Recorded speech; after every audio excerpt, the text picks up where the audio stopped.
Okay, it's about 2 o'clock. In the following videos, I keep referring to this carb as a Mark III. It's actually a Mark II. So forgive me for calling it a Mark III. It's a Mark II. Well, good morning. It's Thursday and 9:45. Let's just let's do a quick bad dad joke, and then we'll talk about the bike. What is Wednesday, Thursday? Let's see what this says.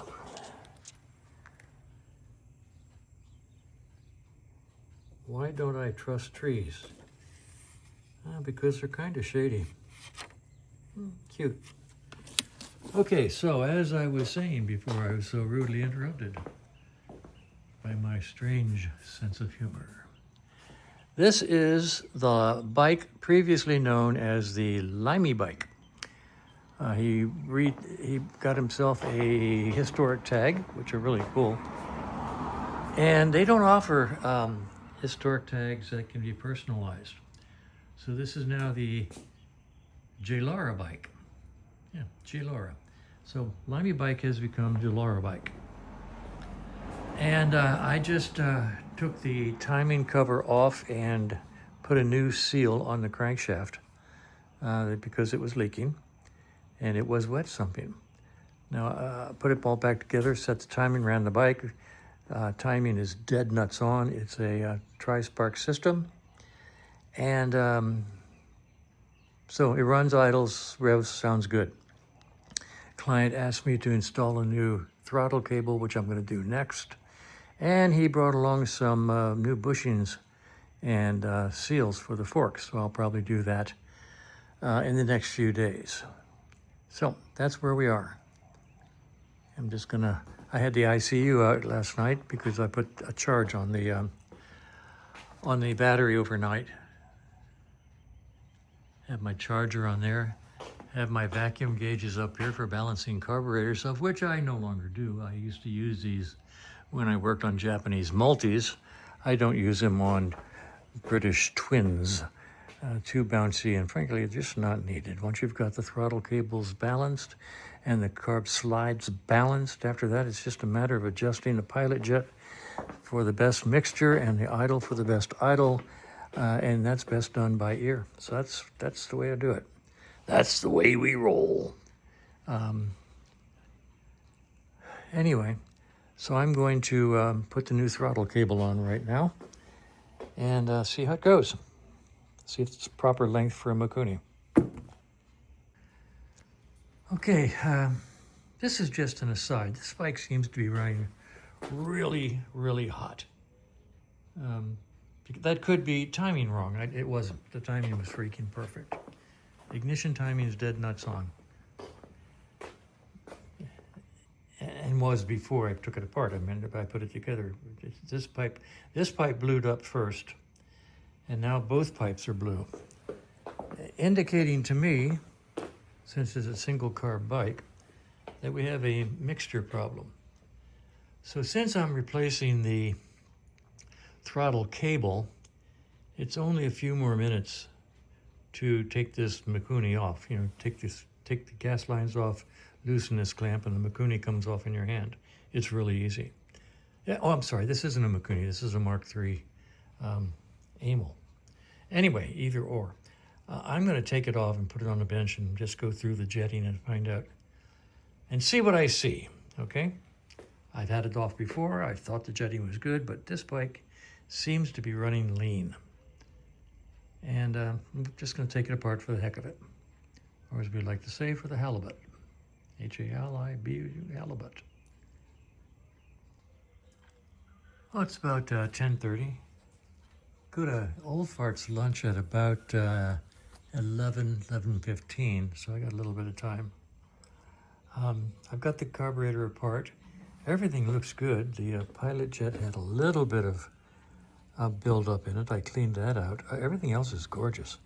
These are the specs that I found in this particular, I keep saying Mikuni, it's not, it's an Amel. These are the, what I found in parts in the carburetor. I'm gonna go get on the computer and see if I can see anything that relates this this carb to a 750 Norton and find this carb on Triumphs and see what they were running in Triumphs. So that's where we are, and I may not get to any of that till after lunch. Well, I'm back from the Old Farts lunch, PHARTZ, and I've got this carb all apart, and I've written down what's in the carb and what, according to the parts book for Triumph T140s that use this carburetor, what should be in this carb. The needle is different, the main jet is different, and the needle jet is different. Frankly, this bike is running lean, and the pipes are getting really blue, which means it's running really hot. And I don't know if those changes that are described over there would solve the problem or not. I went online and found the website, the bulletin board. Can't remember the name. Anyway, I've got the link in the other room, and I will include it right after this segment of this video, and you can type it in on your confusers. There's a lot of information. One of the things they start right off with is these carbs are not recommended for this bike. So anyway, I'm going to put it back together. It's clean. I didn't find anything wrong with it. Cleaned the pilot jet just a little bit. And I'm going to put it back together and put the new throttle cable on. And let's see.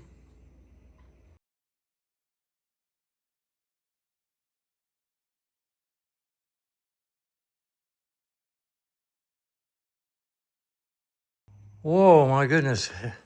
Look what's happened. Two bikes in within 10 minutes of each other. Nice trumpet and a nice Norton. All of a sudden, I have a very crowded shop.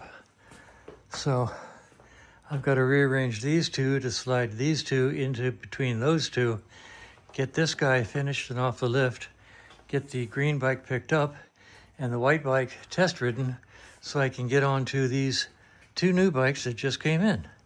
And the fun just never stops. Well, it's 3:45, and I've got the carburetor, I have the new throttle cable installed. I had to make some modifications to the cable, modifications to the throttle, and modifications to the top of the carburetor, but I now have got good snap. I'll show you. Good snap. The throttle's all the way down, and I have about 1/8 to 1/4 of an inch slack here. So there's slack in the cable, and that's with the adjuster all the way in. So good snap, good cable, good everything. 4 o'clock, I'm tired. I'll hang this thing back on the bike tomorrow. And that's the way it is in my very crowded shop.